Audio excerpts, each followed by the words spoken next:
Welcome to my fellow history lovers and people with curious minds. We are about to embark on another 6 mini-series questions from the Professor Noggin series, and this is about help from Europe for the American Revolution. So the question was, France supplied money, weapons, and ships to the Patriots, but refused to send soldiers, true or false?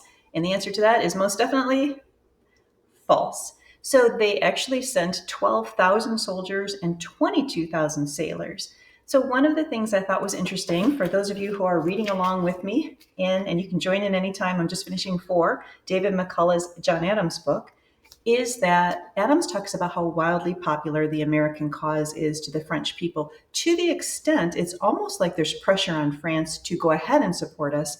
And I was wondering, well, why was that? Part of it, in a simple sense, is they just lost the French and Indian War. They have no love lost for Britain. Kind of the enemy of my enemy is my friend. But it does go deeper. And part of the reason is the ideals of the Enlightenment. So think the natural rights of humans, liberty, are wildly popular in France right now. And in fact, it was kind of neat in the John Adams chapter 4. They said that John Adams, and he's there with his son, John Quincy, who will become another president of the United States, actually see Voltaire at the theater, which is really neat.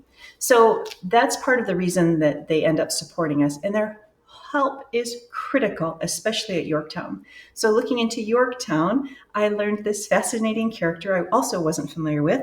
And his name is pronounced Rochambeau, Comte de Rochambeau, and I hope I didn't massacre the French pronunciation. And Petra, my German friend who also speaks fluent French, which I'm in awe of. If I pronounce that wrong next time we have dinner, you correct me.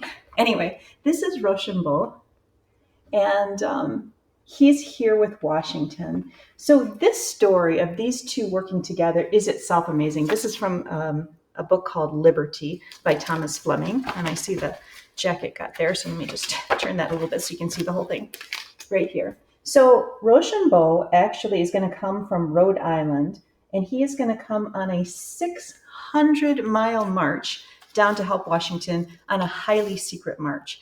And that is enormously important because he and Washington, who worked together, and one thing that they said was important, remember, and it said his name was Comte, and it turns out that's like count, which would mean either a military or a noble person. And for him to agree to take orders and even be even with Washington was a big deal. But they worked well together. So they're from land and they're going to be coming one direction. And then, of course, the French Navy is going to cut off the British ships from retreating. And here is another neat picture of Rochambeau and Washington working together. And this is from Don Troiani's American Battles. So anyway, that was a little bit of history. So did the French send soldiers? Oh, yes, they did, and commanders and artillery, and they were enormously helpful. So merci beaucoup. Thank you, and I'll see you tomorrow.